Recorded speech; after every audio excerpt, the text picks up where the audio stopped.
Tu ne peux plus poster ce que tu veux. Tu ne peux plus fréquenter les frères que tu veux. Tu ne peux plus écouter le prédicateur que tu veux dans ton téléphone. C'est compliqué, je vous assure. Tu ne peux plus fréquenter les frères que tu veux, sinon on va te mettre dehors. Si tu fréquentes une autre assemblée qui ne fait pas partie de la réforme ou du retour à la parole, on va te mettre dehors. Si on écoute cela, ça devient déjà la police. La police que les frères dénoncent, c'est cette police-là que eux-mêmes ils pratiquent. C'est vraiment le chaos total. Et du coup, tu n'es pas libre. Voilà pourquoi il y a beaucoup qui se cachent. Ils écoutent certains prédicateurs en cachette. Il y a beaucoup qui se cachent. Moi, j'en connais. J'en parle avec certains frères dans les coulisses. Moi, je connais. Parce qu'il faut dire les choses si claires. Moi, si je parle, hein, c'est pour libérer mes frères et mes sœurs. C'est pour libérer mes frères et mes sœurs. Que soyons libres. Soyons libres. Si vous voyez qu'un endroit n'est plus bon pour vous, sortez de là. Sortez des endroits de sectarisme. C'est comme mon frère avait dit souvent, ouvrons les yeux. Donc, il y a la vérité et tout. Voilà, la parole, la parole, la parole. Mais le comme c'est que quand on voit bien, on n'applique pas cette parole-là.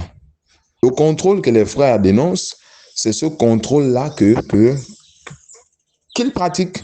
C'est ce contrôle-là qu'ils pratiquent. Ça devient, tu n'as plus de vie. Voilà pourquoi aujourd'hui, il y a certains d'entre eux, certains frères de Retour à la parole, qui se cachent.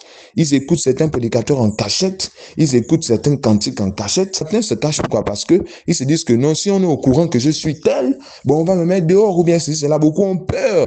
Je ne peux pas être influencé par des menaces ou bien des... Non, non, non, c'est un combat qu'on mène depuis 2020. Même par rapport à la dot et tout. Mais vraiment, soyons sages. Moi, je connais des frères aujourd'hui. Les parents ont dit non, tu ne peux pas venir prendre notre fille comme ça.